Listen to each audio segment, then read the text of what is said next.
Welcome to my YouTube channel maths guru. बच्चों, एक बार फिर से आपका स्वागत है मेरे यूट्यूब चैनल मैथ्स गुरु में। मैं आपका टीचर किशोर कुमार मनवानी आपका स्वागत करता हूं आज के इस एक्सरसाइज 9.4 में। बच्चों, आज की हमारी एक्सरसाइज 9.4 डेटा हैंडलिंग, जिसमें कि हम लोगों को पढ़ना है how to prepare the bar graph. Bar graph कैसे बनाया जाता है। बच्चों, बार ग्राफ बनाने के लिए हम लोगों को एक चीज की जरूरत होती है, वो होती है ग्राफ पेपर की।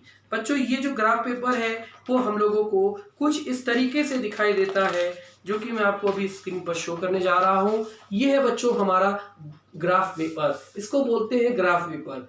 और इसके अलावा हम लोगों को और कुछ चीजों की जरूरत पड़ेगी, वो हैं हमारे scale, pencil and eraser. Eraser हो सकता है थोड़ा बहुत अगर हम गलती कर जाए तो उसके लिए इरेजर की आवश्यकता हमें होगी। चलिए बच्चों, अब हम लोग सीखते हैं कैसे हम लोगों को ये बार ग्राफ ड्रॉ करने हैं। तो बच्चों, हमारा एक्सरसाइज 9.4 का पहला क्वेश्चन है, जो कि है a survey of 120 schools students was done to find out which activity they prefer to do in their free time. Activities हैं और कितने नंबर ऑफ स्टूडेंट्स हैं वो दिया हुआ है। Playing, reading story books 30, watching TV 20, listening music 10, painting 15. Draw a bar graph to illustrate the above data taking scale of 1 unit length equals to 5 students. बच्चों, ये स्केल बहुत मस्ट है, मैंने आपको पहले बताया था, जिसे आपको टॉप राइट कॉर्नर पे लिखना होगा बार ग्राफ में भी, जिसमें दिया हुआ है 1 unit length equals to 5 students. 1 unit length equals to 5 students. ये बहुत मस्ट है, इसी से हम लोगों का बार ग्राफ ड्रॉ होगा। अब हम लोगों को बार ग्राफ ड्रॉ करने के लिए दो लाइंस ड्रॉ करनी पड़ेंगी, हॉरिजॉन्टल एंड वर्टिकल लाइंस। बच्चों, ये जो हॉरिजॉन्टल एंड वर्टिकल लाइंस होंगी ड्रॉ, ये आप लोगों को बार ग्राफ में ड्रॉ करनी है, और वो भी डार्क एंड लाइन पर ड्रॉ करनी है। आपको जो भी लाइन ड्रॉ करनी है वो डार्क वाले पार्ट में ड्रॉ करनी है, इसको ध्यान रखिएगा। कोई भी लाइन आपको जब ड्रॉ करनी है तो डार्क वाले साइड में ड्रॉ करनी है, इसका बिल्कुल विशेष तौर पे हम ध्यान रखेंगे। मैं आपको डार्क लाइन ड्रॉ करना बता देता हूं, देखिएगा आप लोग। यहाँ पे आपको मैं ग्राफ ड्रॉ है, इसको आपको शो कर रहा हूं। ये देखेंगे आप लोग, ये जो लाइन जो डार्क ग्रीन कलर की है, ये अगर आप ऑरेंज कलर का लेते हैं, इसको पिंक कलर का, तो डार्क पिंक कलर की आपको ये लाइन मिलेंगी। इन डार्क लाइन पर ही आपका ग्राफ ड्रॉ होगा और इक्वल डिस्टेंस पर ये आपको ड्रॉ करने हैं। अब हम लोगों को सबसे पहले जो फर्स्ट कॉलम दिया हुआ है, जिसमें दिया हुआ है प्रिफर्ड एक्टिविटी, उसको एक्स एक्सिस पर शो करना है, यानी कि हॉरिजॉन्टल एक्सिस पर। Preferred activity,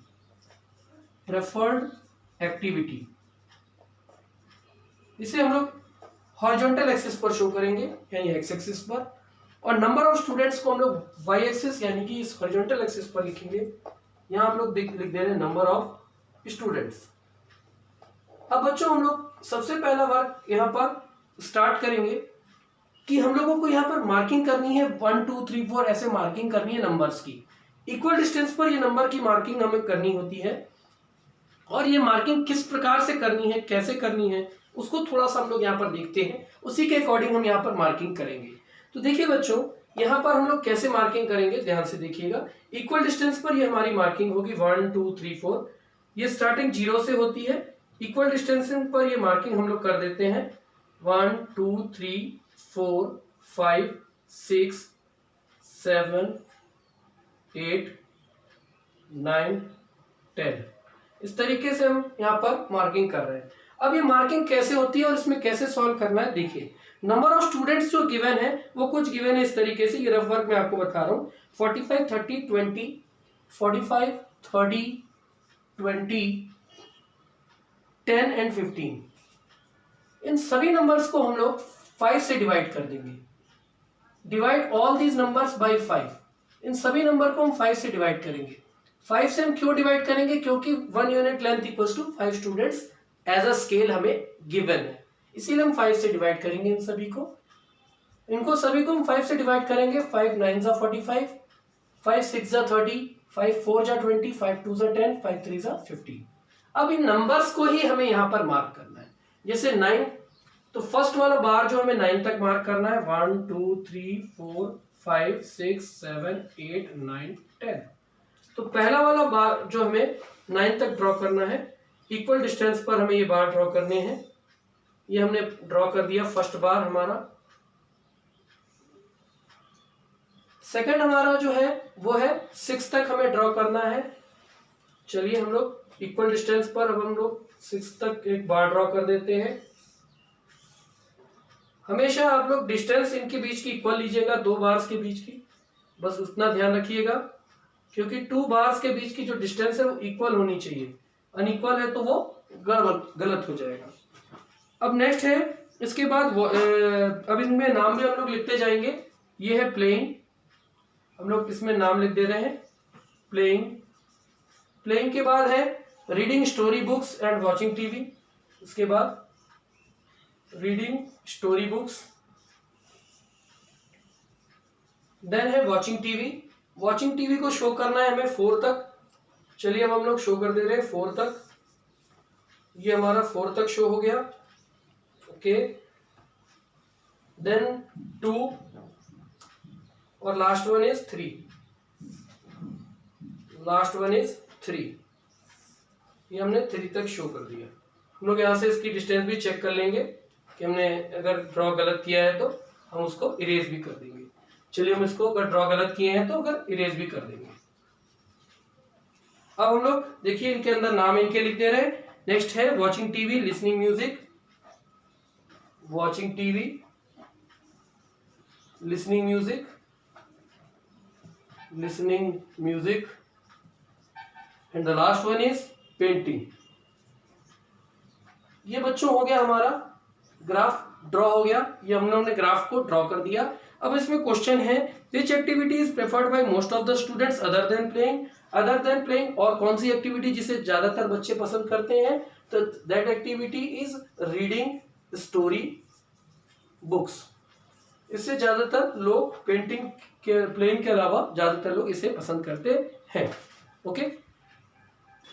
Okay student, now question number 2. The number of mathematics books sold by a shopkeeper on a 6 consecutive days in shown below. Draw a bar graph to represent the above information. Choose the scale of your choice. अब हम लोग scale बच्चों अपने choice का use कर सकते हैं, कुछ भी आप यूज कर सकते हैं। जैसे मैंने यहाँ पर यूज किया 1 unit length equals to 10 books. आप 5 बुक्स भी यूज कर सकते हैं, क्योंकि ये सभी नंबर जो है 5 से भी इजी गोइंग डिविजिबल है। तो मैंने इसको जो फार पॉसिबल था इसलिए मैंने इसको 10 से डिवाइड किया। सभी नंबर्स 10 से भी डिवाइड हो जा रहे हैं, एक 65 को छोड़ के। तो 65 को जब मैंने डिवाइड किया तो 6.5 आया, डेसिमल में आया। 40 को डिवाइड किया तो 4 आया 10 से। 30 को डिवाइड किया 3 आया। 50 डिवाइड किया तो 5 आया। 20 डिवाइड किया 2 आया। 70 को डिवाइड किया 7 आया। अब मैंने नंबर ऑफ डेज को हॉरिजॉन्टल एक्सिस पर और वर्टिकल एक्सिस पर नंबर ऑफ मैथमेटिक्स बुक्स को शो किया, तो कुछ वो इस तरीके से शो हुई, जो कि 6.5, 4, 3, 5, 2 एंड 7, इस तरीके से मैंने इनको शो कर दिया, okay. Okay students, now question number 3. In this question, following table shows the number of bicycles manufactured in a factory during the 1998 to 2002. Illustrate the data using a bar graph. Choose a scale of your choice. इसमें भी हम लोगों को अपनी choice का scale use करना है। तो बच्चों जैसे कि बार ग्राफ यहाँ पर बनाया गया, इसमें आप लोग देख रहे हैं 800, 600, 900, 1100, 1200। तो कॉमन वैल्यू हम लोगों को 100 वाट मिल रहा है यहाँ पर, इसीलिए मैंने इसमें सभी को एक 100 बाइसिकल्स का स्केल ले लिया। 1 यूनिट इक्वल्स टू 100 बाइसिकल्स, और इस सभी को हमने 100 से डिवाइड किया। तो जब हमने 100 से डिवाइड किया तो आंसर आ गया 8, 6, 9, 11 एंड 12। और मैंने उन्हीं पर इन सभी को बार ग्राफ के रूप में ड्रॉ कर दिया। अब ये ड्रॉ होने के बाद हमें पता चल गया कि इसके क्वेश्चन के जो आंसर वो हमें मालूम पड़े।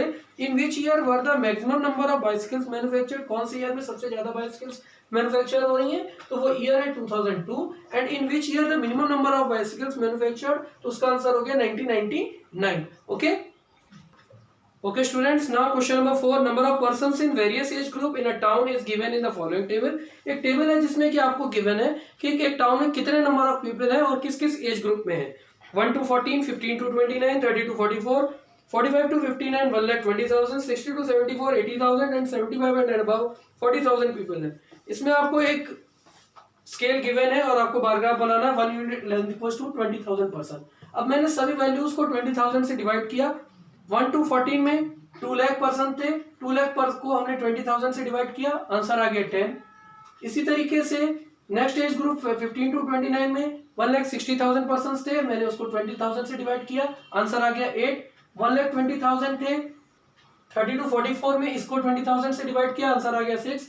सिमिलरली 45 to 59 में भी 6 आंसर आया। इसी तरीके से 60 to 74 में 80,000 पर्सन से 20,000 से डिवाइड किया, 4 आंसर आया।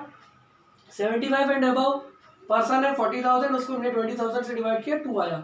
इन सभी नंबर्स को हम लोगों ने बार ग्राफ में मार्क कर दिया और हमारा बार ग्राफ तैयार हो गया। अब बच्चों हमारे को क्वेश्चन के आंसर देने, which two age group have similar population, कौन सी दो एज ग्रुप में पॉपुलेशन बिल्कुल सिमिलर है, तो वो एज ग्रुप है हमारी 30 to 44 एंड 45 to 59। ये दो एज ग्रुप है जिसमें पॉपुलेशन हमारी बिल्कुल एक जैसी है, इक्वल है। नेक्स्ट क्वेश्चन है बच्चों, इसमें है all person in the age group of 60 and above are called senior citizen, how many senior citizen are in the town. Total senior citizen हम लोग को काउंट करने हैं कि टाउन में कितने सीनियर सिटीजन हैं। तो 60 से ऊपर वाले सभी सीनियर सिटीजन हैं, यानी 60 to 74 एज ग्रुप वाले और 75 एंड अबव वाले, इन दोनों की वैल्यू हमें प्लस करनी है। तो 80,000 है और 40,000, इन दोनों को हम अगर प्लस करते हैं 80,000, ये हो गया 80,000 और ये हो गया 40,000, अगर हम इन दोनों को प्लस कर दे रहे हैं तो आंसर हमारा आ जा रहा है 1,20,000। 1,20,000 हमारा आंसर इसका आ जा रहा है, यानी कि वहां की टोटल पॉपुलेशन का 1,20,000 जो है वो है senior citizen. Okay, thank you very much.